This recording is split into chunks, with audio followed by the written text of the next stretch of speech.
We are live right now with Kevin Nealon, everybody. Welcome to the show, buddy. Thank you, Jeremiah. Yeah. What do people call you? Is it Jeremiah or is it Jerry or Jer or Jared? Nobody.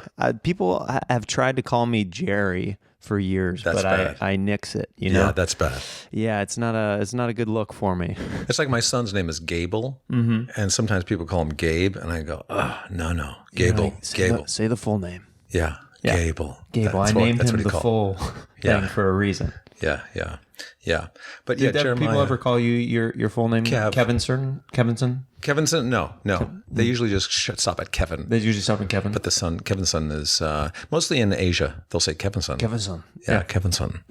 No, did people try to call you Kev ever? You a fan of that? Yeah, I get Kev a lot. K-Dog? Kevlar. Kevman? Kevlar suit, yeah. K. Then they'll break it down to K sometimes. Special K? Special K. Kmart? Kmart, yeah. K-Man. K. Okay. Okay? Yeah, they call you okay? Yeah. It's all in my book. Yeah? No, it's not really. There's no book. Work in progress. Yeah.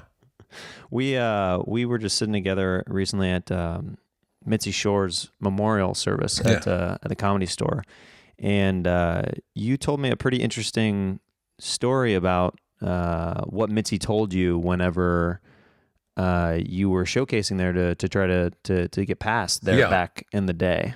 Yeah, my goal in coming out here to Los Angeles, one of my big goals was to get my name on the Comedy Store. You know, the white handwritten name up there. And I thought there were a lot of names up there back then, but there's tons of them up there now. I think it's mostly white, the Comedy Store now. You can barely see any of the black. It's just all white walls now. Behind it with names on it.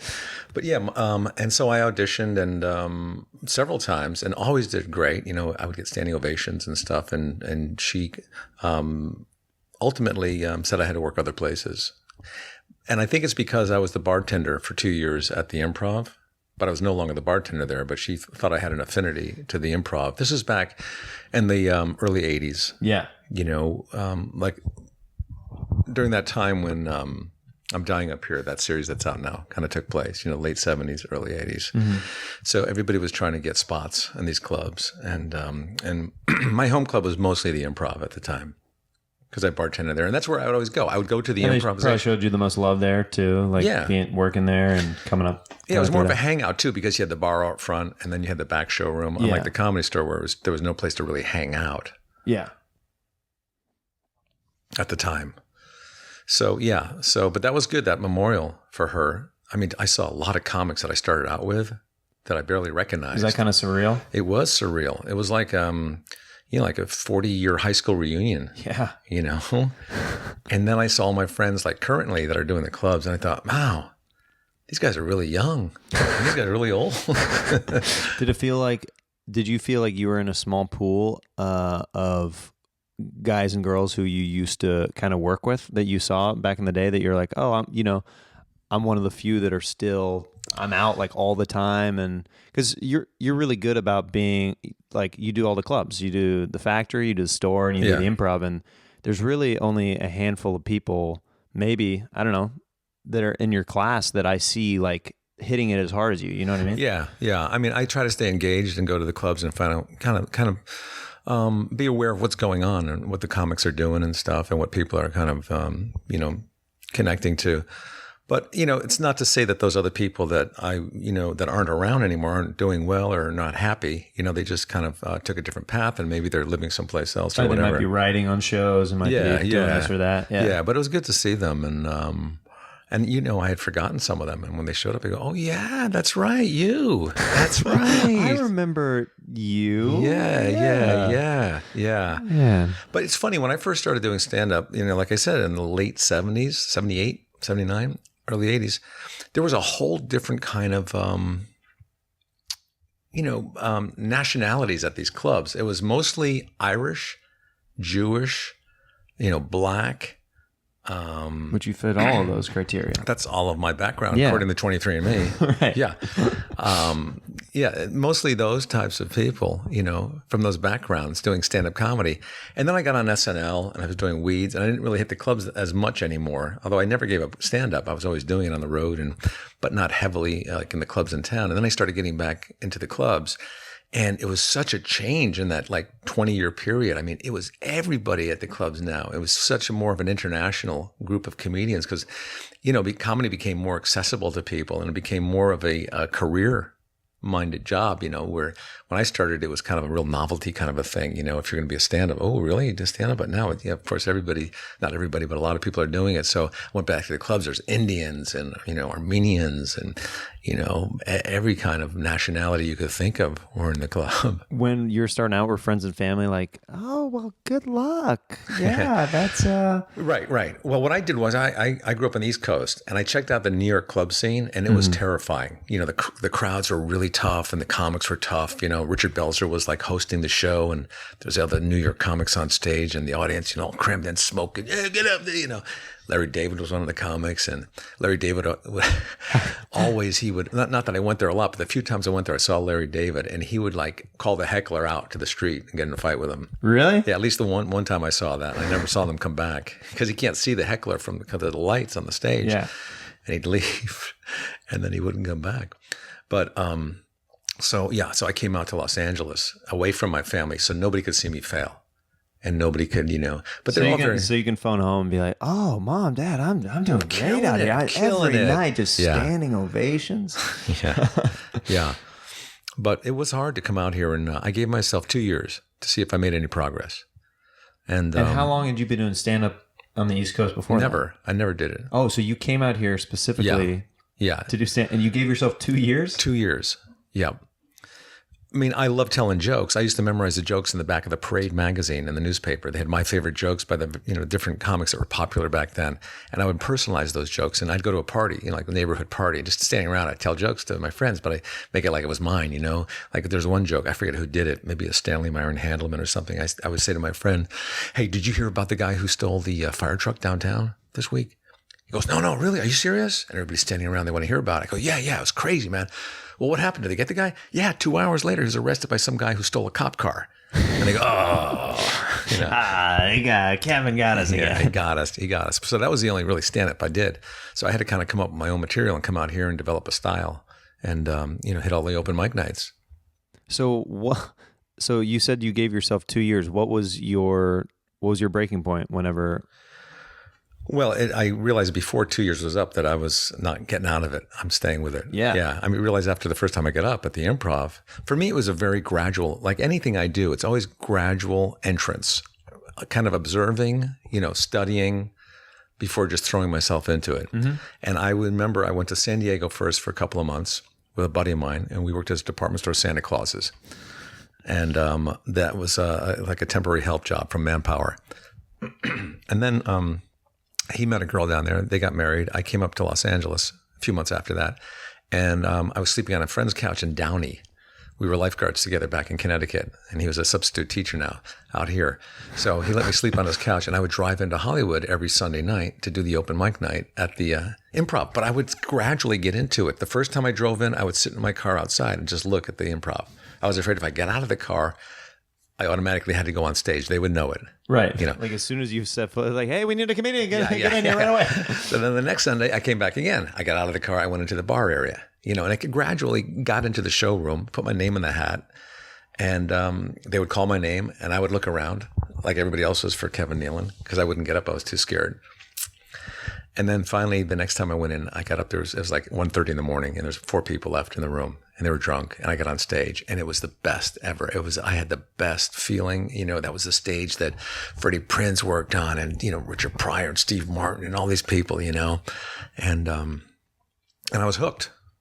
And I came back like every Sunday and Monday for the Comedy Store, Sunday for the Improv. And then I eventually became a bartender at the Improv. And I basically lived there. I got my own place in Hollywood, and I lived at the Improv. You know what it's like when you're first getting into it. That's all you want to do. You don't want to go to Bel Air or to Grauman's Chinese Theater. You want to be right there. Yeah, and your friends come out to visit you, and they want to, see Hollywood and stuff. You go, "I don't know. I just know the Improv." I've been the worst tour guide to family over the years because they're like, where do you go? Like, where are the hot spots? I'm like, I just go to the comedy clubs. I can get you in there to watch a show, like, and it'll be fun. But as far as tourist stops, they're like, where do you go to eat? And I was like, there's some, some Taco Bell over it's there on the way to the club. Vine, It's on the way. Yeah, exactly. Yeah. I mean, you get a lot of people coming out when you first move out here, and I would give them tours, but I wouldn't know where I was going, and there was no GPS back then. And we'd go through Bel Air and see all the beautiful homes, and take them up on Mulholland and, the Chinese Theater, all that stuff. And then it got to the point where I thought I should just make a tape that they could put in their car. Yeah. And okay, now take it right here. See that? There's Grauman's Chinese Theater right there. And then you go up further. Now take Sunset all the way down to GPS audiobooks on tape. Yeah, yeah. But that's what you do as a stand-up. If you have to kind of immerse yourself into that whole world. It's like learning another language. Yeah. And you just it's like living in another country. As soon as you get there, you're like, everything is unfamiliar. Like you said, you need to kind of observe what's going on before you feel comfortable with yeah. learning how to communicate, really. And you see the comics you saw on TV growing up, and before you came out, you go, "Oh my God, I saw her on the Tonight Show." Yeah, and that's the one. And then you go in the back room, and it was really a great training ground for me because here I was in the midst of all these comics. They'd come in, they get a drink from me, and I mean Richard Lewis, Jay Leno, Robin Williams, all these. Andy Kaufman come in, he got a club, like a Perrier or something, he didn't drink. And then I would watch them like from the office upstairs in the Improv. There's a little a peephole. I would look because you couldn't get into the showroom. It was packed, like Robin's in there and Andy Kaufman, Albert Brooks. And I'd watch them and I go, oh my God, this is amazing. Now, was that more intimidating or more inspiring whenever you're seeing them both. Destroy rooms? It was both. It was something that I knew that I would probably never, like I remember the first time I saw Robin Williams, I was maybe out here for a couple of months. I went down to Newport Beach and it was at one of the clubs there. It's defunct down there now. But anyway, I saw him and it casted such a dark cloud over me because I was just in awe of how funny he was. Yeah. And I remember he was walking out through the crowd and I just had to tell him, I had to say, you are so funny. And he looked at me and goes, oh, I'm very flattered. Thank you. Thank you very much. Yeah, thank you very much. Oh, that's so nice of you to say, Kevin. So nice of you to say, Kevin. Someone's in the back going, do you make the drinks here? What do you do? It sounds just like him. So anyway, I thought, I kind of reassessed it when I got home. I thought, well, he can't be everywhere at the same time. I'll never be as good as him, but at least I'll have fun doing what I'm doing, So so it was inspiring in a lot of ways. And then other times, I remember I followed him once in New York. I went back to New York, after being out here for a while. I followed him at the Improv there. And it was like I was invisible on stage. People were all talking about him, Oh, because you had to go on right after him. Yeah. I mean, he just carried everything out with him, Yeah, I mean, this is a different case, but example of whenever I felt invisible on stage at the store. This is when CK was at his peak. I had to follow him. He had just done. How do you know he's not at his peak? Yeah. I mean, I think he's peaked a couple times. But I think he'll come back. We'll see. That's a different topic. But I had to follow him after he just did 20 minutes, 25 minutes in the original room at the Comedy Store. And I went up and I was supposed to do 5 right after that. It's like, I was basically the sacrificial lamb that went up on stage, the buffer, because the host just right away goes, Louis C.K., everybody.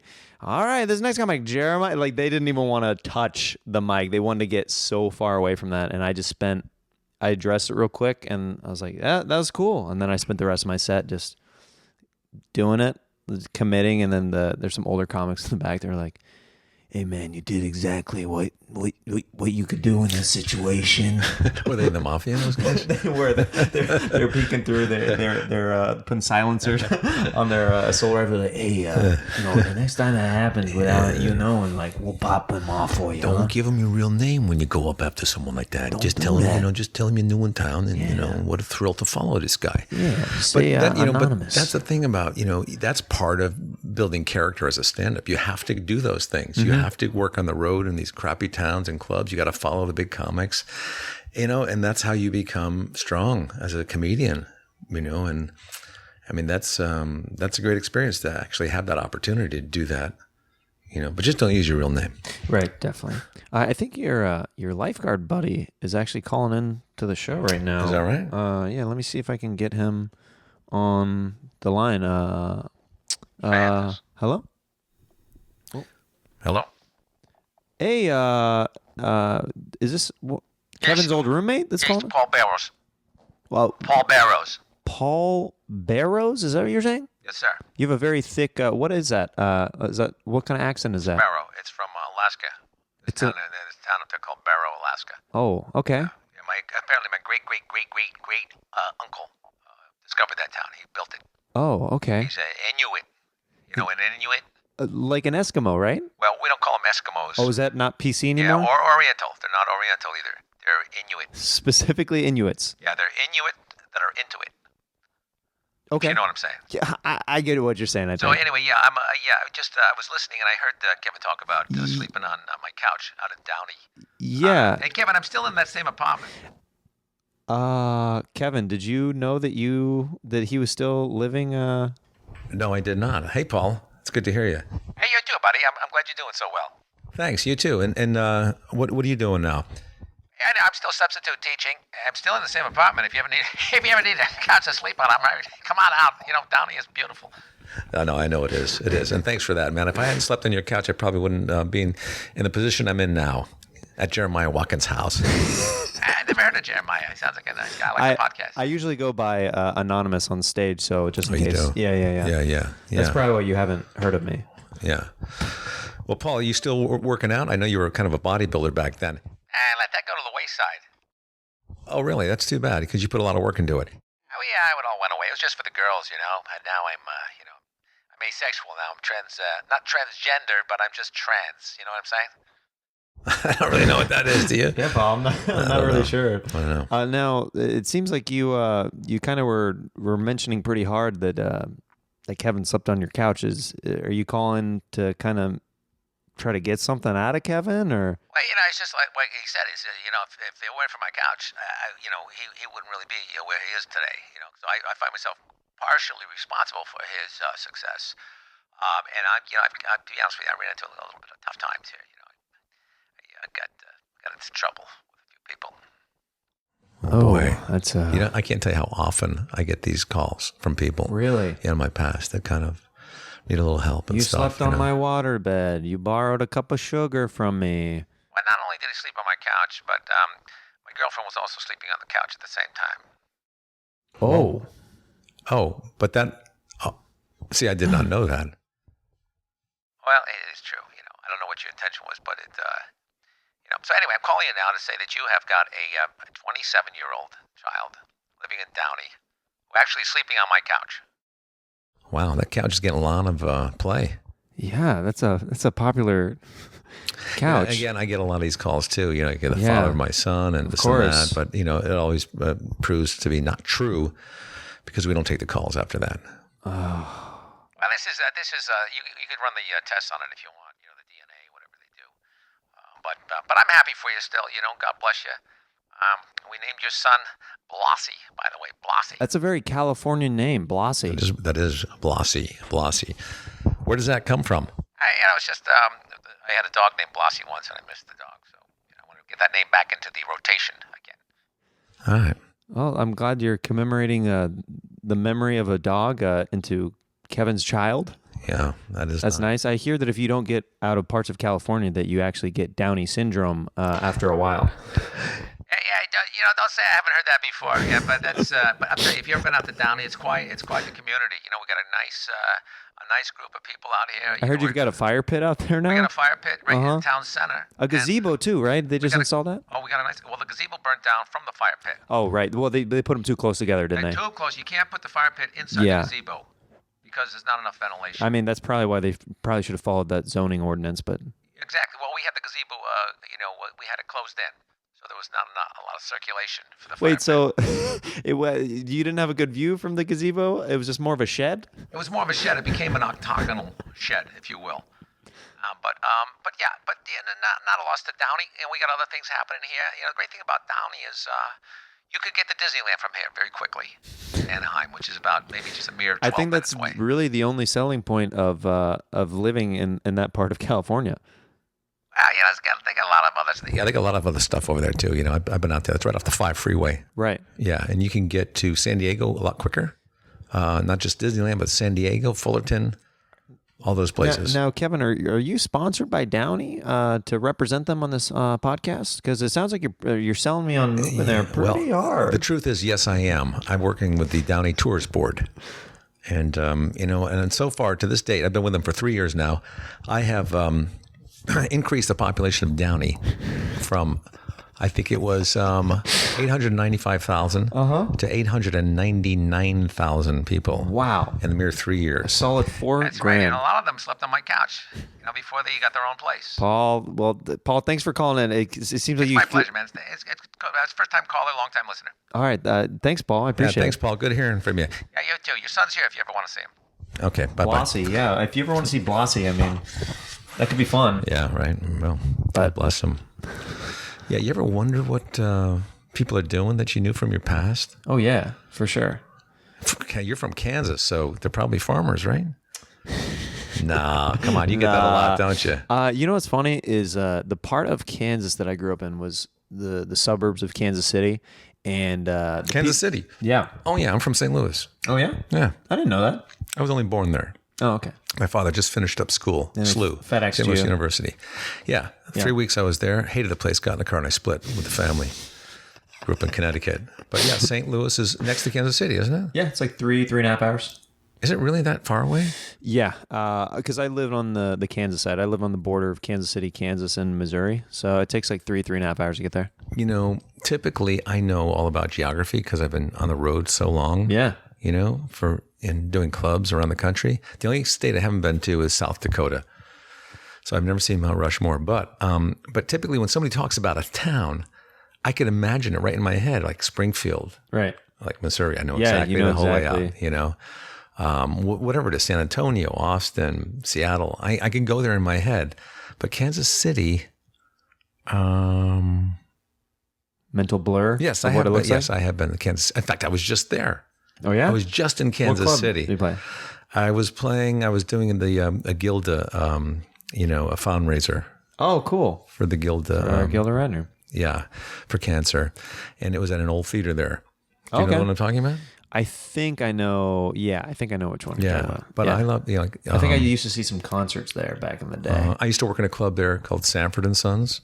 Yeah? Up in Westport. Oh, yeah. Right. I'm familiar with those owners and everything. And you stay at the Craig Fairmount. Glazer. Yeah. Hey. Oh, wait. Is Craig Glazer calling in to the show right now? I think he is. Oh, is he? Hey, is this Kevin Nealon? Hey, Greg. How you doing? Hey, great, man.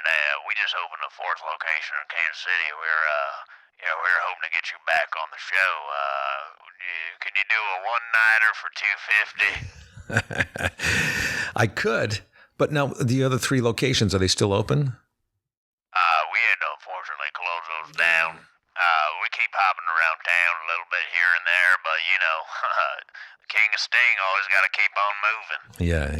Yeah. No, you guys always had a great club, man. I love working up there in Westport. And you had some sons running the club or something, or your father? Yeah, you'll love this new location. It's in the attic of a warehouse. Oh, nice, man. That's hip. Yeah, That's it used to be a shoe factory. Nice. Who else has worked there so far? Oh, so many comics. A lot of Jeremiah Watkins. He's worked there. He's actually we consider him royalty there. Jeremiah, you've worked there? I mean, I have. I can't attest to this new shoe factory location, but you're from Kansas City, so you felt. I have performed there. I've had some weird experiences at that club. Mm-hmm. Oh, really?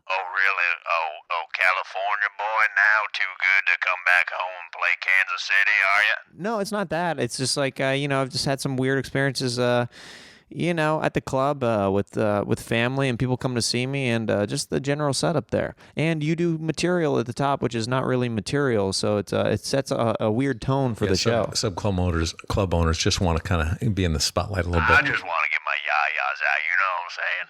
Yeah. And if people are on that journey with me, then hell yeah. Yeah.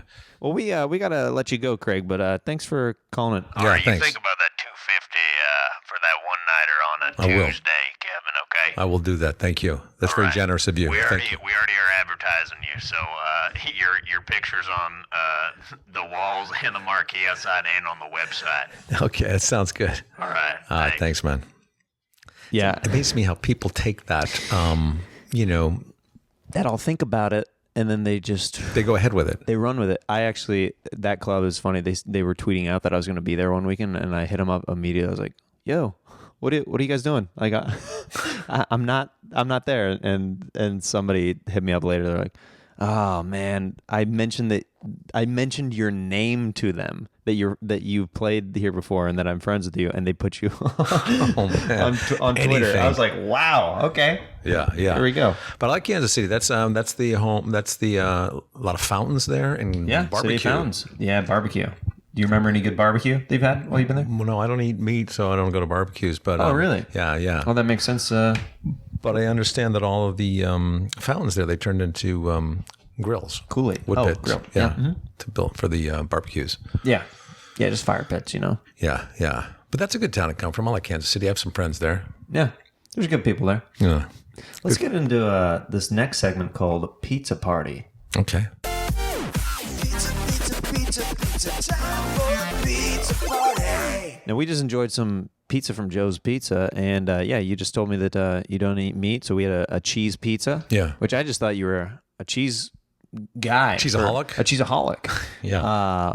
But are you vegetarian? I'm a pescatarian. I was a vegetarian for a long time until about So you don't believe 11 in years fish? ago. I believe in fish. Okay. Yeah. But yeah. But I love pizza. I like basically that cheese pizza or vegetarian pizza.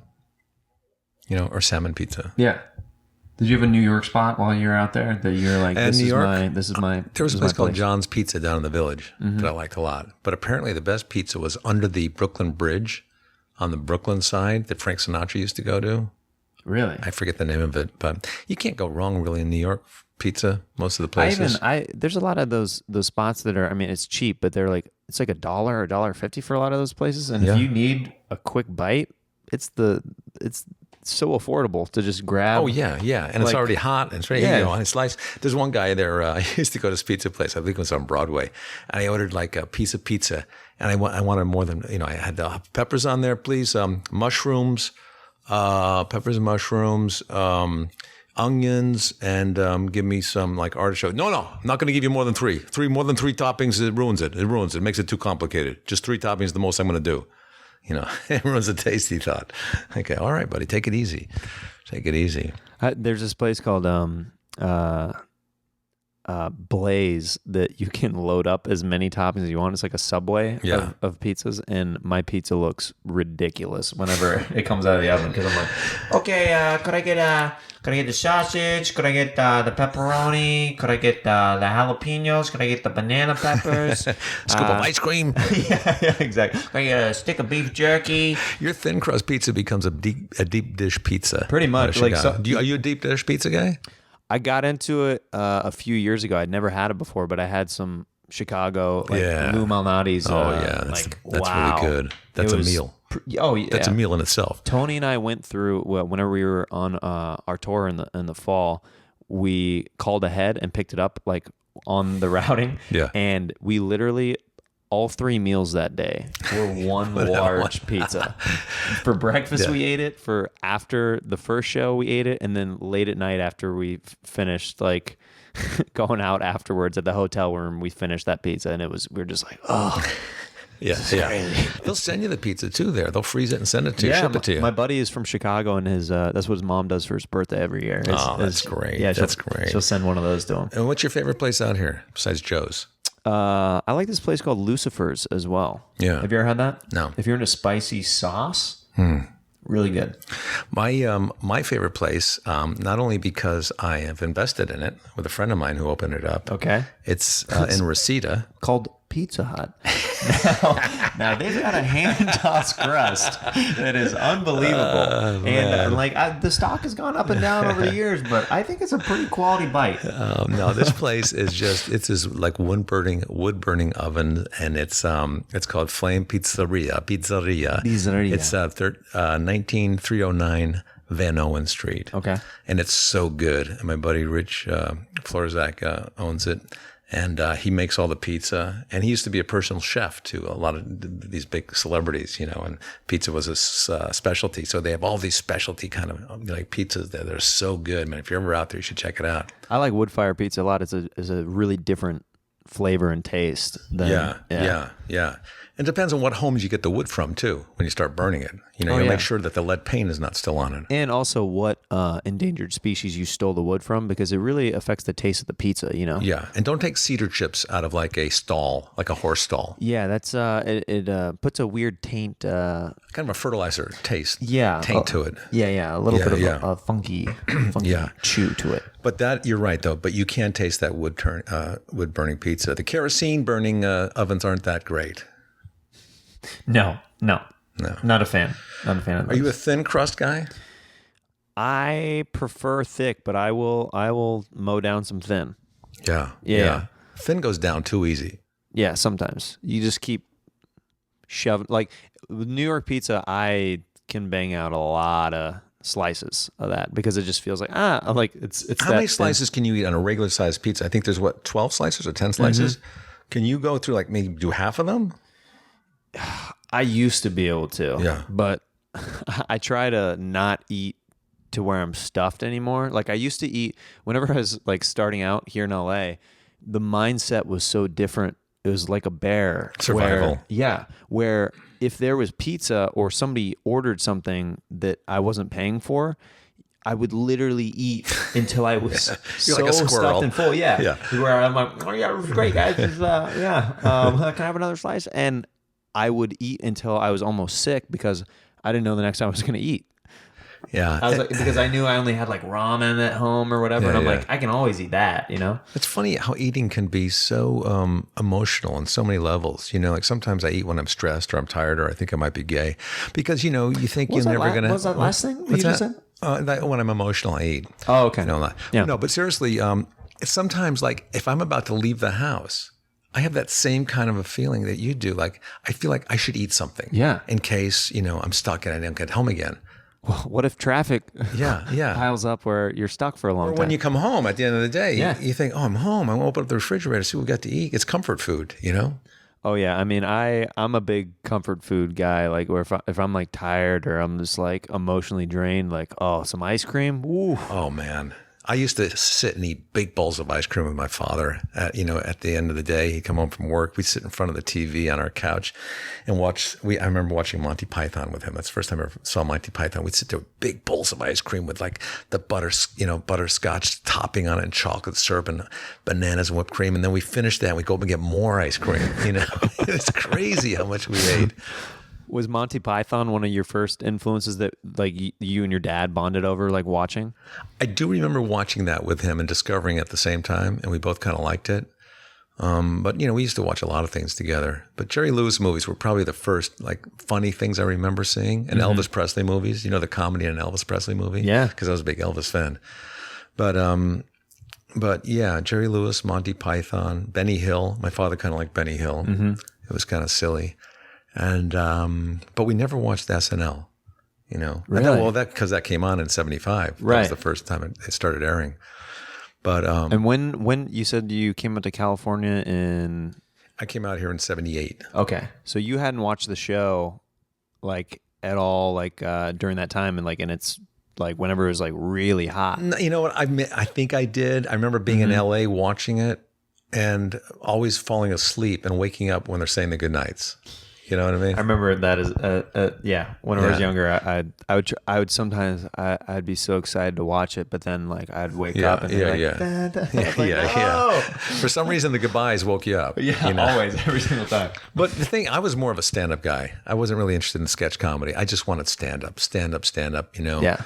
I remember raking leaves in my yard. This was the impetus that really sent me to Los Angeles. It's kind of sick, but I'm raking leaves and I got the radio outside listening to the music, to make the time go by a little bit. And they break in with the news that Freddie Prinze killed himself. And I remember there being such a big to-do about a comedian dying and how important this comedian was. And I thought, this makes sense. Comedy is very important. And and somehow I thought, well, there's an opening now in LA. So I'm going to go out there. But it did make me realize how important comedy was and how it affects people and how, there is a market for it. So I just packed up and moved out here. Yeah. I mean, I was deeply affected when Robin Williams passed away. Yeah. And Yeah, I think we all were. That was a shock. Yeah. I'd only gotten the pleasure of seeing him once in person, but I didn't get to see him perform. He was literally coming out of Iowa West after he'd done Improv, and he's like, it's been a long time since I've done the Improvs, and wow, that was so fucking fun. Yeah. Oh, yeah. And I didn't want to bug him for a picture because I was like, I want to, Yeah, I know. Like he just was like, I knew that as a comedian, I was like, I know what it's like riding high after a performance. Yeah. Yeah. I've seen him so many times come into the Improv and all around the clubs in San Francisco. I kind of knew him for a long time. I called him Bobo. Hey, Bobo, how's it going? How are you doing? I don't think he knew my name for a long time. But I would see him get hounded by everybody, and he'd come into the Improv with his Mork suspenders on because he was shooting Mork and Mindy at the time, and they usher him in through the kitchen. He'd go on the stage, and yay, it was Robin, And then, as the years went by, I became less intimidated by him, and we got to know each other more, and I'd see him all the time, and we could have conversations. And I remember I was up in Lake Tahoe at Harrah's, and he was doing a thing with David Steinberg, the interview thing, Inside the Mind of a Comic, I think, Inside Comedy. And I was backstage, and I never took a picture with him. And this was like maybe a year before he died. And I said, Robin, do you mind if we get a picture? I don't think I've ever taken a picture with you. Because I hated to ask him, too, because I've saw the people over the years like hounding him for pictures. He was like, oh, no problem. So we took a picture, and I was so glad I took that picture. Yeah. Yeah. Wow. Man. Yeah, you never know. It's crazy. Oh, by the way, just in case, I should get a picture with you, too, soon. Just saying. Yeah. We don't know. This could be my last podcast. You don't know what's going to happen. No, nobody really knows the future. Nobody knows what's in the cards. Somewhere in the back, someone's going, whoa. Oh, hey, whoa. So when you said you didn't watch SNL that much, how did your stand-up kind of lead you into the direction of sketch comedy? Because you said you're stand-up, like joke, Yeah, I wasn't into, the fact that SNL wanted me, it was baffling because I wasn't a sketch player. I didn't do characters or accents or improvs. I was just a stand-up, a really, really good stand-up, man. We're talking really really, really, probably, one of the best, but, Well, I could tell you the story. I mean, a lot of people ask me how I got on Saturday Night Live, although they phrase it more like this. How did you get on Saturday Night Live? I feel like that's one of those jobs that it's so funny. As much as comedians over the years will be like, that show sucks now or whatever. Yeah. Like every comedian, if somebody called them up and offered them, they'd be like, oh yeah, well, when would you like me to? You know what I mean? As much as they talk crap on the show, it's so funny to me. I mean, it's not like I never watched it. I would watch it, and I was like everybody else. I enjoyed it, and the Blues Brothers and all that stuff. Yeah, and you're like, I can do that. I never thought that. I never even considered that. I was friends with Dana Carvey. Mm-hmm. We knew each other from stand-up. He was a stand-up, I was a stand-up. And he did the characters and voices in his act, the church lady and stuff. Was he the Improv with you a lot, around that era? I kind of knew him up in San Francisco. Oh, that's from right. working up there. Yeah. We do the clubs up there, like the Other Cafe and the Holy City Zoo and the Punchline, all those places. And then Dana, things evolved, and Dana came down to Los Angeles, and I had a place in the hills with a couple other comics. And Dana rented the room above the garage when he was in town. He and his wife would stay there. And we would run around the reservoir. We both like to run. And he's a great runner. He still is. And I was dating Jan Hooks at the time. We had been good friends for a long time. And then we started dating, which got pretty intense. But she was up for the show as well. And Dana got it that summer. So he moves to New York to get ready for that season. And Jan is up for the show. And I'm excited for both of them. I'm reading Backstage Live at SNL, just trying to understand it all and see what they're going into. I'm excited for them. Yeah. Never thinking I would ever be in the mix. And then I get a call from Dana one summer night before that season premiere. And he goes, hey, Kev, they're still looking. I'm at Laura Michaels' house. He goes, guess who's in the kitchen? Dan Aykroyd and Bill Murray. I said, you're kidding me. He goes, no. Anyway, Lauren is looking for one more cast member. I told him about you, and I think he's going to want to see your tapes. I said, Bill Murray and Dan Aykroyd are in the kitchen? Oh, my God. I didn't even think about the other thing, because I would never get that show. Right. Anyway, so I sent my tapes in, not thinking anything of it. And 2 weeks later, I get another call from Dana. Kev, I'm back out of Laura Michaels' house. Guess who's in the kitchen? Steve Martin. I said, you're kidding me. Steve Martin's in the kitchen? He goes, yeah. Anyway, Laura Michaels liked your tape. I think they're going to fly you in for an audition. I said, Steve Martin's really in the kitchen? So I fly into New York, not thinking anything of it. It's a free trip to New York for me. And I get there, I audition. I do like my stand-up, like some of my stand-up act. I wasn't doing any characters or anything. I do my little stand-up in Studio 8H. Do you remember any of those jokes at the time? Yeah, I did what I did on The Tonight Show. It was like my A material, And I actually used to do a bit called Would You Rather? This is before that game came out and all that other stuff. Would you rather have somebody, run a wood plane down your shin and then back it out? So there's that little piece of skin hanging from your shin, and then hook up a key from a can of Spam, and uncurl your skin all the way down to your toes. Or, would you rather get your finger slammed in a car door and have the guy drive away through a car wash? That kind of stuff. That's what I did on The Tonight Show with Johnny Carson the first time. But so I did some of that, I think. And then I did a couple of character guys that me and Dana used to work on in the driveway. I remember there was these two porno guys. We'd be like sitting in the chair getting makeup. And we'd just be small talk to each other, like just guys on the job, Yeah, so what'd you do last night, Tommy? Well, I went down to, Marcy wanted to go to that new restaurant. And, oh, that's it. Yeah, just put a little more glitter on the side down there. Yeah, they keep giving instructions to the makeup artist. Yeah, put some pinstripes on there. Make it nice for the people. There's always make it nice for the people. Yeah, put a little gloss on the tip there. Yeah, make it nice for the people. Yeah, nice call. Yeah, so Marcy likes the restaurant, and she thinks that maybe you guys might like it. We should go down there and some double sometime. Yeah, fluff it up down there, right just around the, put a little shadowing underneath the balls over there. That's right, perfect. Nice for the people. So I did that. Could you put a pot in the seam real quick? Yeah. A couple characters we did, which we ended up doing on SNL, was a couple of Sammys, it's called. In fact, anytime Dennis Miller talks to me now, he calls me Sammy from this thing. And it was kind of like the Wayne's World set down in the basement. But we did this like the first year we were on, before Mike Myers and Wayne's World, all that stuff. Just that it takes place in the basement, and we were kind of slobs was the only similarity. But we were two guys named Sammy, and we would just eat Chinese food. And we just talk about these big plans we had. What I want to do someday, Sammy? What do you want to do, Sammy? One day, I want to build a boat, and I'm just going to just sail it around the, who am I kidding? That's another thing I'm never going to do. Sammy, hand me some of that dim sat school over there. Yeah, we have chopsticks, What do you what I want to do, Sammy? What do you want to do, Sammy? And we just go back and forth like that. There's two losers. So I did that. And then I went back to LA, not thinking anything of it. I think I never heard from him. 2 weeks later, I'm sitting in a high rise across from Lorne Michaels, and he's offering me a job at Saturday Night Live. And I said, well, let me think about it over the weekend, and I'll get back to you. And he saw right through that, He goes, well, you think about it over the weekend, and we'll see you in New York on Monday. So next thing I know, I'm in New York. I'm at Lorne Michaels' house, and I got a call from Dana Carvey. He goes, Kev, I'm back at Lorne Michaels' house. Guess who's in the kitchen? I said, I'm in the kitchen now, tough guy. I'm in the kitchen. Full circle. That's so great. Now, did you, before you said that, I'll think about it over the weekend, was your gut like, I don't know if I should say this? Or I'll tell you why I said that. Yeah. Because my manager at the time was Brad Gray. Okay. Who went on to become the head of Paramount. Mm-hmm. I didn't know that he was managing Lorne Michaels too. He wasn't even my manager at the time. I had asked him to be my manager, but he said his hands were full. He would guide me. He was nice enough to say he would help me out. Yeah. And then when the offer came for SNL, he was all for managing me, of course. We've always loved you here. Yeah.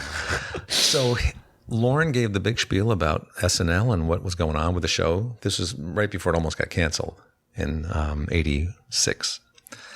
And he said, excuse me, I'm going to go to the bathroom. He excused himself to go to the bathroom. In hindsight, I'm thinking this was all just worked out between him and Brad. He gives the long speech about SNL and the direction they're going. He'll excuse himself to go to the bathroom. I talked to Brad Gray about it. Brad goes, just tell him to think about it over the weekend, and we'll get back to him. I mean, we'll see what he has to offer and all that, you're going to be a regular cast member, you're going to be a feature player, you're a writer, we don't know any of that stuff. So, perfect timing. Lorne comes back, and he goes, so what do you think? And I took everything I had to say, well, can I think about it over the weekend and get back to you Monday? So, but, little did I know they probably had that whole thing worked out. Yeah. Yeah. But I knew that was the last time I'd have any power over Lorne Michaels. Yeah, just that one glimpse. Yeah. Did you know that you were going to do Weekend Update right away? Or No, I didn't do it right away. Yeah. No. It evolved after a couple of years, Dennis was doing it. And then Lorne, I think, always kind of liked me he had me, if Dennis ever left, that I would kind of move into that because I was a big Chevy Chase fan. Oh, man. I love the way Chevy did Weekend Update. It was more the dry newscaster, which is what I did. And since then, I think everybody kind of brought their own personality to Weekend Update. Whether it was Colin Quinn or Tina Fey, whoever. They were just doing pretty much commentary. I liked your approach a lot. How straight and deadpan it was to camera. Yeah. Because there'd be these wacky like Sandler characters. Right. And you're just kind of chiming in like you were like taking I was a good notes. straight man. Yeah, you're a great straight man. Yeah. I think some of the SNL aficionados weren't big fans of my Weekend Update, but that's the thing with Weekend Update. It's so subjective. Everybody has their favorites. And they have their. Everybody has their cast members, especially it depends on like when they got introduced to the show too, like who their guys are. One of my favorite Weekend Update moments of yours was when Chris Farley was doing his Bennett Brower character. Yeah. And you are trying to keep it together, and he's starting to try to fly with these wires. He was hooked up to a harness and a cable, and he's supposed to lift out over the audience. And you, like ultimate team player, get up and try to start unhooking the wire from the lights. And well, what happened was his cable got hooked, I think, on the Weekend Update backdrop. Yeah. The lettering. Yeah. And so I had to undo the cable, and he flies out over the audience, and I'm flying, and you're like, you're not flying yet. That's right. That's right. But it kills me when different magazines come out with the top, the list of that makes no sense to because me. comedy is so subjective. Yeah. You can't make a list for everybody and say this is the funniest ever. The top 200 SNL cast members. Right. Like, well, who? Yeah, it depends on a blogger who's exactly like, well, exactly. But it was a great experience for me because it was a show that I never thought I would be on. Never had any like ambition to be on. Yeah. I was just a stand-up. That's all I wanted to do. That's why I tell people that are getting to stand-up now, I say, don't just, close in stand-up. Keep an open mind. Maybe take some writing courses. Get a job on a writing staff of a sitcom, and take some acting classes. Because open up your avenues. Because you don't want to be in a Holiday Inn when you're 70 in Pacoima. yeah. Doing a ha-ha chuckle factory. How did Hans and Franz come about?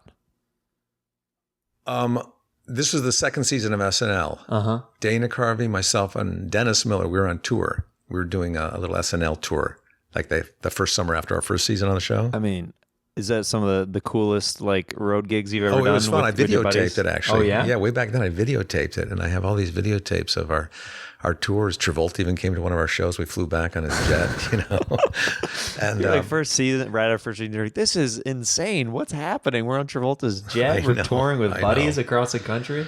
I know, that was fun. But we were in Des Moines, Iowa, I think, and we're staying at a Red Lion. And I was watching Showtime Up Close and Personal.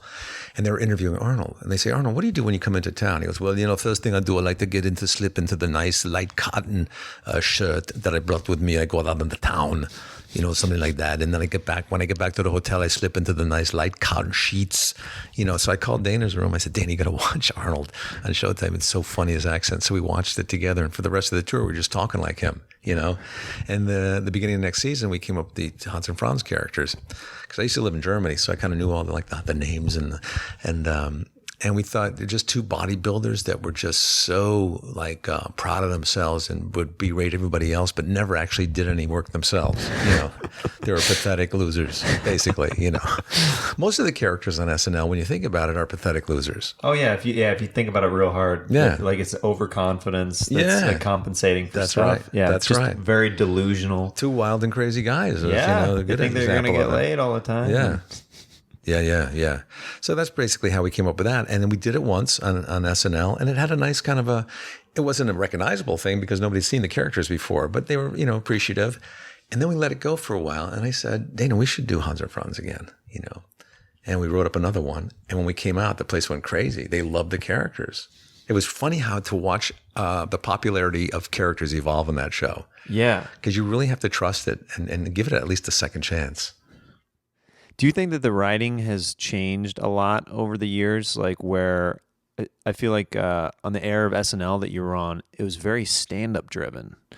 compare. I don't know. Like, there's a lot more. Like in the actual physical cast, if you look like, oh, that guy's a stand-up, that guy's a stand-up, that girl, you know, like you go down the line. Versus now, I feel like it's a little bit heavier on the improv and sketch side. I feel like maybe currently they're balancing it out a little bit more with stand-ups, but. I honestly don't even know the cast that's on there now. You know, I just don't watch it that often. I tape it all the time, though, in case I get time to watch it or something happened that I hear about, you know. Yeah. But I'm sure they're all good. But, yeah, I mean, there was times when, you know, like Fred Armisen was a stand-up, Peter. Our cast, they hired our cast just based on chemistry. Like, Lauren knew that I was friends with Dana. Interesting. And we got along well, and we kind of jammed a lot with comedy. And I was dating Jan Hooks, and we all kind of knew, Dana knew Jan, I knew Jan, you know. So that was, I think, more of a chemistry-based kind of composition there. And so I don't know if there are a lot of stand-ups on the show right now. But comedy changes all the time, even in the clubs. You know, you see the evolution of comedy and, you know, the way it's constructed now. You know, it's not so much setup and punchline anymore. It's more attitude. Totally. I think we're getting a phone call right now. I think one of your old cast member buddies on the show, Adam Sandler, is calling in right now. Are you kidding me? Hey, Kevin, how you doing? Hey, Sandman, what's up, buddy? Hey, I was thinking of putting you in another Netflix movie. What do you think about that? Are you feeling all right? You sound a little sick. Hey, sorry, I had to clear my voice a little bit, but I'm doing better now, Kevin. Oh, that's good, man. That's good. You sound much better now. So what was that about a Netflix movie? Yeah, you said you had a project you wanted me to join or something? No. I asked if you had some free time. Oh, okay. Yeah, you want to play some hoops or something? No, I was just curious if you had free time. You seem like you're working a lot. Yeah, you know, I just signed another 8-picture deal with Netflix, and was thinking about putting you in rollers on there, maybe. That's so nice of you, man. We might do Happy Gilmore, too. Feel the flow. Harness the good. Block the bad. Circular. Send the ball home, Happy. Put it in its place. Bags are packed. Just put it on the plane. All right, I'll try, okay. Put a dime in. Goes around and around. Circular. Well, it's good to catch up with you, Kevin. Yeah, you too. Yeah, maybe we'll do Happy Gilmore 2 together. What do you say? All right, buddy. That sounds good. All right, I'll talk to you soon, Kevin. It's funny that I love that character that you play and the harness block bad. Harness good, block bad. That was all kind of improvised and just kind of it felt very like free flow, you in the moment, just like that's always. Do you enjoy being on set whenever they're like, "Hey, just go"? You know? Yeah, that's always fun. It's always nice, right? That's why it was fun to do Curb Your Enthusiasm. I did a guest spot on there once. Oh man, I bet. And once you do that show, it's tough to go back to a scripted show. You get spoiled real quick. I'm sure. Oh my god, yeah, it was You're so like, wait, fun. you just want to you just get a riff right here? You just get to go back and forth? And you get a lot of laughs and stuff, and then you go back to your job that's all script. I was doing weeds at the time, and I thought, so we got to follow these words here, right? Well, that's what's funny about anytime you're doing improv is like if you're doing like different like wild lines or takes on set or whatever, and you're riffing new stuff every time, you're sometimes killing on these takes, but then you get it back to the edit bay and you're like, oh, they're laughing because it was literally new. Like it was something. Yeah. But it's so fun to just like keep doing different stuff every single time. I'm doing a show now with Matt LeBlanc called Man with a Plan. It's on CBS. Yeah. And it's all scripted. You know, it's multi-camera in a studio with an audience. But there was one scene where I was feeling a little cocky, and I said to the creators of the show, "Hey, you mind if we just improvise one take on this one?" And they said, I said, "Well, just try it once, then we throw it away." You know, I was feeling really funny and creative, you know. Yeah. And we're sitting down, we're eating food, and I had French toast, and I was sitting with my TV wife, Kali Rocha. Oh God, I'm going to get her last name wrong. Kali. But anyway, I said, "Kali, let's improvise." And she had a look of horror on her face. And so they started rolling the cameras. They said, "Action, go." And I had just taken a big bite of French toast, and I couldn't get anything out. I was just chewing. And she was just sitting there, and she had to do all the, and it was horrible. To this day, we laugh about it because she said something like, "Do I smell beans? Are those beans?" It was the worst. I was so embarrassed after that. Never have I asked again since then. Master improviser Kevin Nealon wants to do some more improv on set. Yeah. Well, so much for having confidence. Yeah. This next segment brings us to fanning out. Fanning out. Questions from fans. I reached out to people on Instagram and Twitter and asked if you could ask Kevin Nealon any question, what would it be? And we got a few questions here. Coming from @JarrettDNez on Instagram. What's your favorite Gary Shandling moment? There was a lot of favorite Gary Shandling moments. We were good friends for a long time. I think maybe spending time in Hawaii with him, or the moment is him picking up the phone and not getting his answering machine and him saying, what are we going to do? That's the opening line. Because I would always say that to him. What am I going to do, Gary? What am I going to do? You know, it just kind of summed up your whole feeling of life at that time. So he'd see it was me from the caller ID and he'd go, what are we going to do? What are we going to do? So those were my, favorite memories, just thinking back on them. Yeah, that's nice. This comes from @CameronCaps on Instagram. Love @CameronCaps. Yeah, Kevin has some of the best crowd work I've ever seen. How long did it take to develop? Well, I have my own crowds. You always load in your own crowds. Yeah, of course. bring my own crowds. They've all been vetted. Any bigger stand-up comedians do. Absolutely. You prep them, you plant them. Prep them, wash them. Oh, yeah. Feed them. They are Nurture indebted them. to me. I've been nurturing them for years. Yeah. So those are like custom crowds. So it's kind of unfair to say I do good crowd work because it's all kind of set up. It's kind of a big traveling band at some point, Exactly. Yeah. And we go, I have buses for them, and some of the better ones we put in trains. Get them there sooner. Yeah. But the crowd work just comes with just being a stand-up and working in bad clubs, being super talented, late night spots. You born with it. It's not Maybelline. He's born with it. Yeah. Yeah. But that's a good question. Yeah. @Josh Medaglia. What's your favorite scene from Weeds? And do you really smoke real ganja on set? No. If you smoke real ganja, there'd be no show because people would just be too much nonsense. Tired and nonsense. Yeah. Favorite moment? There was a lot of great moments for me on that. Probably the autoerotica asphyxiation scene where people thought I was going to hang myself, suicide, because I was lamenting about a lot of things. And then when it got down to it, you saw that I was participating in the autoerotica asphyxiation. Doug Wilson. Now, are you autoerotica asphyxiation guy? Yeah. Do you? Is that one of your hobbies? Or No. It's just purely for profession. I was gonna ask you if you smoke weed very often. No. Well, you're a weed guy though, right? No, I'm not. You're not? What's funny is this podcast is sponsored by a weed company, Speedweed. They deliver marijuana around LA, and I always give it to my guests if they want on the way out. But I've actually never smoked before. You've never smoked? Well, yeah, no, I never smoked or drank before. Never drank? You don't drink at all? Mm-mm. Coke?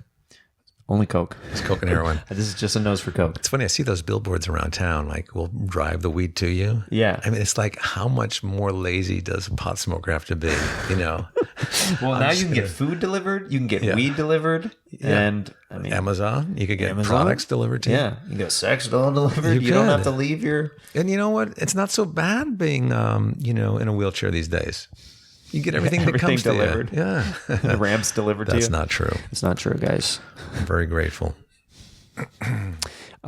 This next question comes from @BoopDecals. How was it on set filming Grandma's Boy, and will we ever see a sequel? I don't know that you'll ever see a sequel, but it was fun. Those guys were all great. A lot of laughs, a lot of waiting around. I'm thinking back now. Nick Swartzen was hilarious.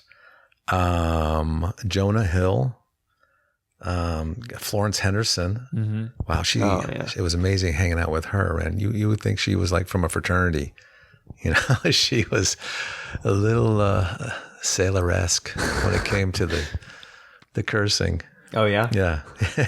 It was so funny. That was one of those movies when I had heard only a few friends talking about it whenever it came out, like in theaters. Yeah. But when it hit DVDs, I remember every friend I knew was like, "Have you seen Grandma's Boy?" Yeah, because people didn't have to go to the movie theater. The people that watched it want to stay home and have it delivered to them with Netflix. Yeah, there you go. Yeah, exactly. Oh, you can deliver it to my house. I'll watch it. Yeah. No, Bring some food. I remember going to Blockbuster and getting that on DVD and renting it and being like, "This movie's amazing." I'll have to watch it again. I'll have to watch that again. It's a fun one. It's a fun one. Your character in that is super fun.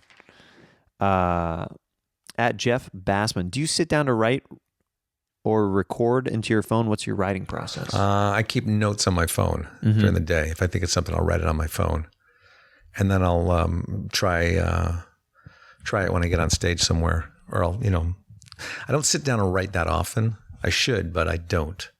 If I have something coming up, I will. Like a special corporate gig or a funeral or something like that, a memorial. But otherwise, no. It's just my material kind of comes from just conversations with people, or something happens, like I was just talking to somebody this morning and they were talking about psychics, and people that can kind of communicate to the,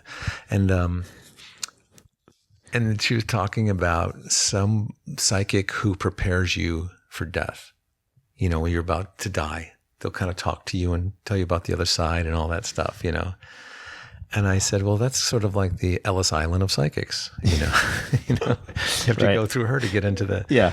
So I thought, I wrote that down. I thought I should expound on that and maybe kind of talk some more about that.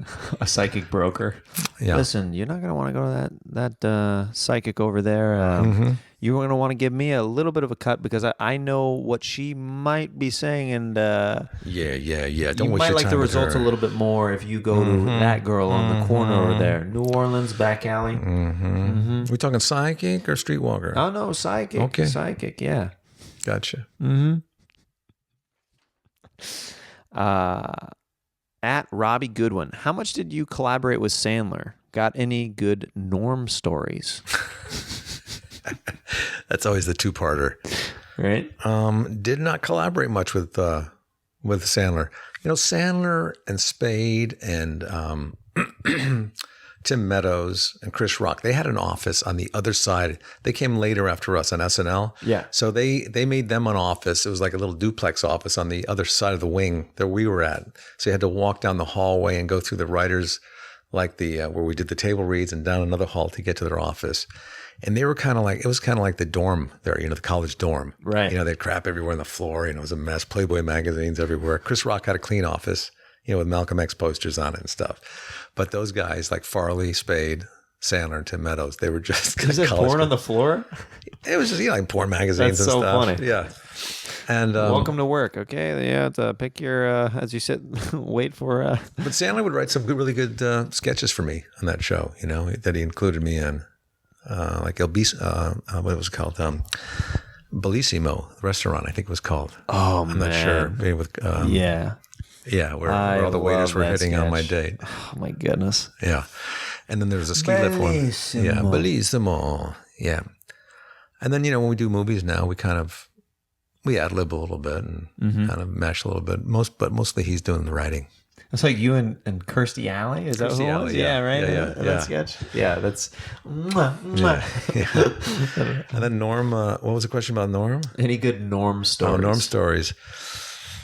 Not really. Oh, yeah, well, we went to golf school once in Palm Springs. I said, hey, Norm, you want to go check out, because he likes to golf. And he's horrible like me. And I go, yeah, I'll go. So we go out there. And all the way out there, he's listening to Johnny Cash. He's got his leg out the window. He doesn't drive. And we get there. I got to wake him up the next morning. He can't find his shoes. It's like having a kid in college, you're taking care of. Yeah. And then we get to the driving range and he's arguing with the instructor about the right way to hit the ball. We're looking at the videos afterwards. No, I did that right. No, Norm, you didn't. I said, Norm, listen to, he's the instructor. The backstroke is good. Yeah. Oh, cokehead or something. It's the instructor. That's what he was calling the instructor. I don't know, something like that, I think that instructor is actually calling in to the show right now. Nice. Hello? Yeah. Yeah, is this Kevin Nealon here? Yes, sir. Yeah, I have a bit of an issue to ask you about that happened a few years back Go ahead. golf course. Go ahead. You and your buddy Norm McDonald Yes, sir. tried to put me in my place. Now, are you golf aficionados that I am not aware of? Because Norm seemed to think that the backstroke should be at a full 170 degrees, and I don't know where he got that information from. Well, I can tell you where he got that from. That was he was on the swim team in high school, and he thought you were talking about the backstroke and swimming, and that's definitely 170, a good 170 degrees arm stroke. Now, if you could come back maybe to the golf course, I could give you a proper instruction, because that is completely wrong. Well, I can't get Norm because he's teaching golf now. He's an instructor himself now. Norm McDonald is Yes, sir. teaching golf. Yes, and he's teaching the 170 degree rule in the I think backswing. Norm is actually trying to call in right now. he Hello, probably Norm? heard. Are you patching in too?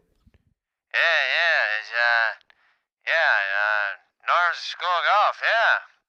Yeah, see, I was just telling the guy we went to see in Palm Springs that you got your own school of golf now. Yeah, Kay, you know any people who want to sign up or anything like that?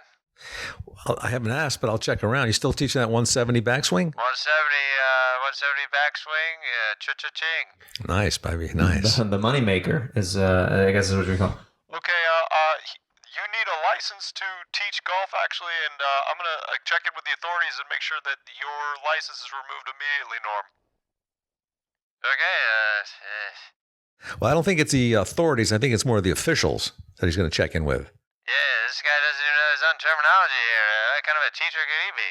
I'm gonna have to side with Norm on this one. I think that guy's a little bit bitter that Norm tried to put him in his place. Anyway, I think we're gonna have to let the two of you go. But thank you for calling it. Yeah. Okay, all right, see you later. Good to hear from you, Norm.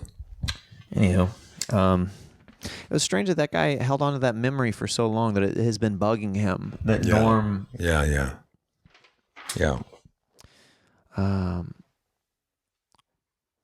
At Drew Pack 209, he wants to know about the bathroom scene with Dean and Doug eating pills and measuring dicks. In Weeds. Yeah, in Weeds. Well, what more is there to know? He's like, did you write that? No. Or have something to do with maybe ad libs or something. I guess he's a fan of that scene. Well, we always kind of embellish the scenes on Weeds. You know, we'd bring some things to it and suggest them. Yeah. But that one, I'm not sure. Maybe some dental floss kind of. I can't remember. But yeah, we do sometimes embellish the scenes. But it's mostly really good writers on that show, so you didn't really mess with the script. Do you have a preference, like, because you pretty much, as far as like entertainment goes, like format of shows, you've done like multicams, right? Yeah. Single cams. You've done live sketch, and then you've done movies. Do you have a preference, or are they all literally just different and fun in different ways? I think if you had to do just one all the time, it could get a little boring. So I feel fortunate that I'm able to do all those different things. And you can do stand-up, which is nice. Stand-up, yeah. I'm able to write. You know, I wrote a book, and I write scripts, and I do the acting and stand-up, and some tour guiding sometimes. You know, so I get out there. You know, it's a nice... Weren't you, like... were you a mayor or something? I was the honorary mayor of the Pacific Palisades for the last 2 years. I love that. Yeah. I love that. I recently turned it over to Billy Crystal and his wife. So my wife works in that area of town sometimes, and when she saw your name up around town, she asked me about it. She's like, this can't be like the Kevin that you know, right? And I was like, I think it is actually. Like, I think he's actually. And then she looked into it. She's like, she came home from work. She's like, no, it's actually Kevin Nealon, who is an honorary mayor of the Pacific Palisades. I like the way it she blew said, her mind. my name is up around there. Like there's billboards everywhere. She said she saw it around. I don't know how. It's probably on a flyer or something. Maybe it's like a flyer. Maybe a fundraiser. maybe somebody had one of those classic yard signs somewhere. Who knows? Maybe she saw it somewhere. Let's have a couple questions, then we'll do this the final Sax Talk segment. This is an interesting one. At WDL26, did you ever tell jokes in the huddle when you were the quarterback at Fairfield? No, never joked around. Straight. Yeah. But other people would be kidding in the huddle. You know, like somebody would say, okay, I'm going to square out to the right. Okay, throw the ball. I said, are you kidding? You got to take those sports seriously. Are you a competitive guy? Yeah, in some things I'm competitive, but I like to have fun and play too. I don't have to win all the time. When I was younger, I was more competitive. Mm-hmm. You know, I like, if there's a challenge out there, I want to win. Yeah. You know what I mean? But I don't mind losing. My son is 11 now, but when he was around 6 or 7, we played like Mario Kart Brothers. Yeah. And whenever he lost, he would start crying. So sometimes I would like try to lose on purpose so he wouldn't cry, but I'd accidentally win, and he'd drop the controller and he'd start crying. I was that kid. I'd get more like angry, like frustrated. Like, oh, yeah. I was like, we're playing again. We're playing again. Yeah. Like I gotta brush yourself off, get up, do it again. No, it's fine. No, it's cool. But at that age, like he'll play t-ball and he'll get out at first base and he'll come crying over to me because he got out. Yeah. But now he's become quite an athlete and really good. He's become quite the good crier. He's trained to be a professional. Yeah, he's a great whiner. Yeah. That's cool. Well, a lot of times the repetition of losing. It makes you quite better at stuff. I mean, that's the whole ideology between stand-up. That's Hollywood, I mean, that's literally like getting up all the time and bombing. I've gotten really good at bombing. But then now I call it gracefully bombing, where it's never truly a bomb anymore. Yeah. You kind of know, like, it's not going to be, you can't entirely dig yourself out sometimes, but you can gracefully leave the stage. It's all about confidence, it's confidence and believing in yourself. Even if you're bombing, you believe in yourself, saying, well, it's not my this is fault. The room. What's this crowd, obviously. And believe me, it is the crowd sometimes. Oh no, yeah. Mm-hmm. I have definitely experienced that where I'm just like like giving everything I got, and I'm just like, oh, they're tired or whatever. Or I guess, it is 1:45 whenever I'm going up there now. You don't expect a whole vaudevillian show. This is from Sean Bagels on Twitter. Who are some of your favorite guests you've had on your hiking show? You do a really cool Hiking with Kevin show. Thanks. Yeah, that's Hiking with Kevin, it's called. It's on my YouTube channel, youtube.com/Kevin Nealon Comedy.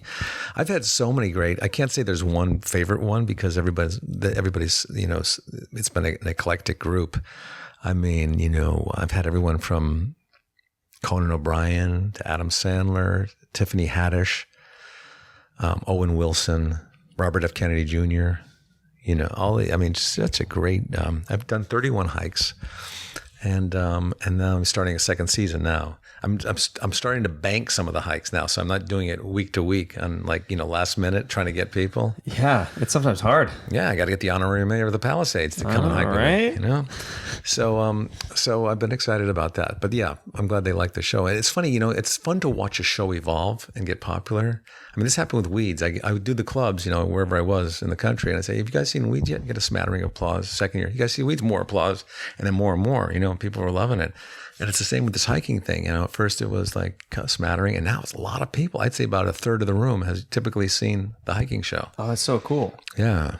Yeah. I mean, it's a really unique take on a talk show format because it's also what I like about it, it's taking, a lot of times you have comedians or actors that you're not seeing them in that element ever. Right. Yeah. And it's very humanizing to see you guys just walking around, and it feels like very relatable in a very interesting way where you're like, I did a hike last, you know what I mean? That whole thing where you're like, oh yeah, because sometimes you forget, I feel like being around in Hollywood, that these people are people that exist outside of the shows that they work on and the movies and stuff. Yeah. So it's cool to just like see you guys kind of just shooting it with each other and being like, oh yeah, there's,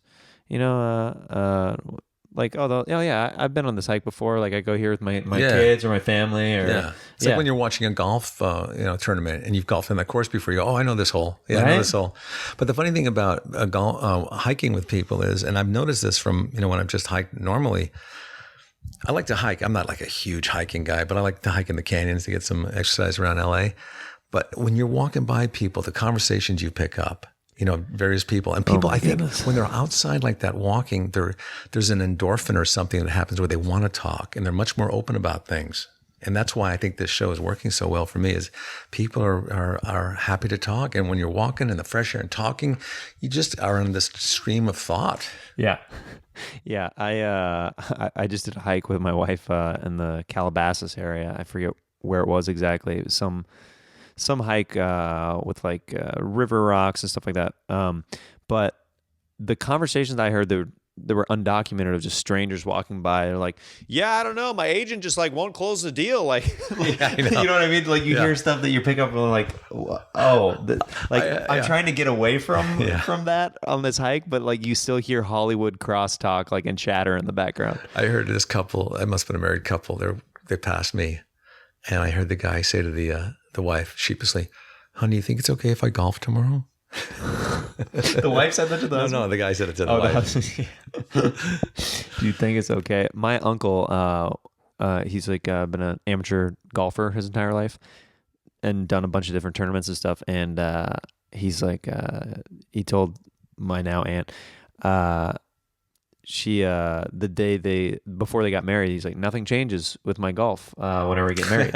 Yeah. And the day after they got married, he goes, he's getting dressed early in the morning, like 6 o'clock in the morning, right after they just got married the night before. She goes, where are you going? He goes, oh, I'm going to the golf course. And she goes, but I thought, since it was, he goes, nothing changes with my golf. And he went the day after they got married. So yeah, some people are big fans of their routine. This brings us to our final segment, Sax Talk. Oh, sax talk. Nice. Oh, yeah. What does a sax cost? Well, this one is... What's funny is I just found out that this is not as expensive of a sax as I thought, because I paid for this as a kid. I used to rent this saxophone, and I took lessons with it. And then I found out recently, I looked it up, and it's a student model saxophone. So this one's under, I think this one's under $1,000 since it's like used. And but I used to think that, I've always treated this thing like it was $3-5 grand that was hanging around my neck, but not the case. I found out. But yeah, a good professional saxophone costs in the thousands. Yeah, I bet. Yeah. Because it's solid gold, right? It's solid gold. Yeah. Yeah, and the vibrations and the vibranium that comes out of it to execute the melodic notes that enter the orifice of the ear holes have to be very specific and dialed in. So, Kevin is going to share a story of a sexual encounter, and I'm going to play some sweet, sweet saxophone underneath. Nice.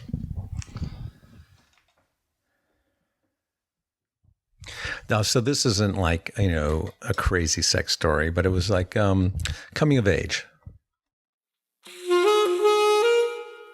So this is a coming of age sort of sexual story. It was a few days before Halloween.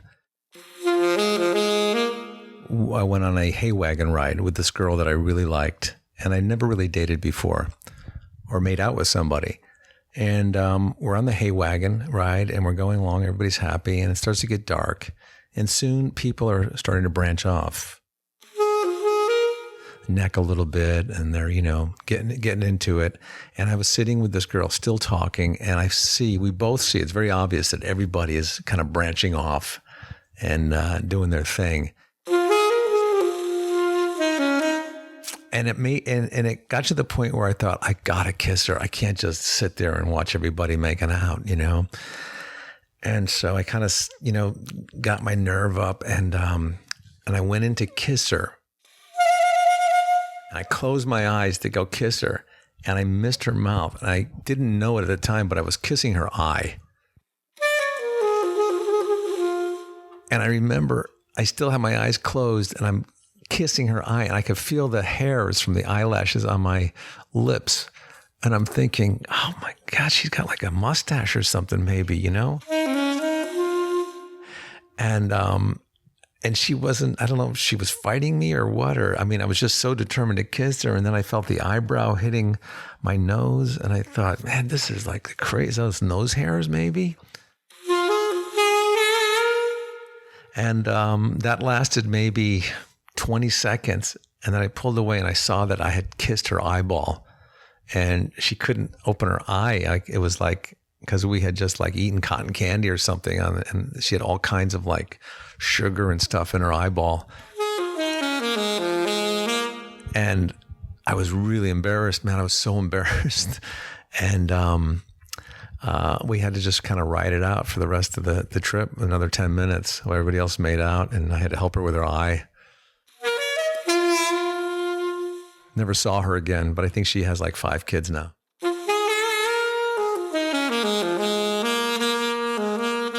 All came out of her eye socket. That was great. Very much. Oh, man. I like how long you were kissing the eye before it registered oh, I'm nowhere near home base. Yeah, I'm not even close. I'm not even close. She must have slouched down a little bit, when I went in, after I closed my eyes, because I knew where my target was and I just missed it. We did one of these where you yeah. that lean forward.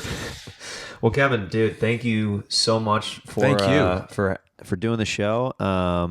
Always love seeing you around the comedy scene. You're one of those guys that sounds silly. I get happy every time you come up because I know that a good riff session is about good BSers coming up. Yeah, a good BSer. Yeah, a fellow BSer, BS artist, as my dad calls it. Likewise, I feel the same about you. I love your enthusiasm and how not ambitious, but how much you enjoy doing what you're doing. Thanks, man. Yeah. Well, is there anything else that you want to plug before you go or anything? Not much. Just watch Hiking with Kevin, guys, and Man with a Plan on CBS. CBS, yeah. And Monday nights. And go back and watch some of Kevin's amazing SNL moments. Right. And Happy Gilmore, and the list just goes on and on. Goes on and on and on and on. Thank you for having me. Yeah, thanks for being here, buddy. Cheers.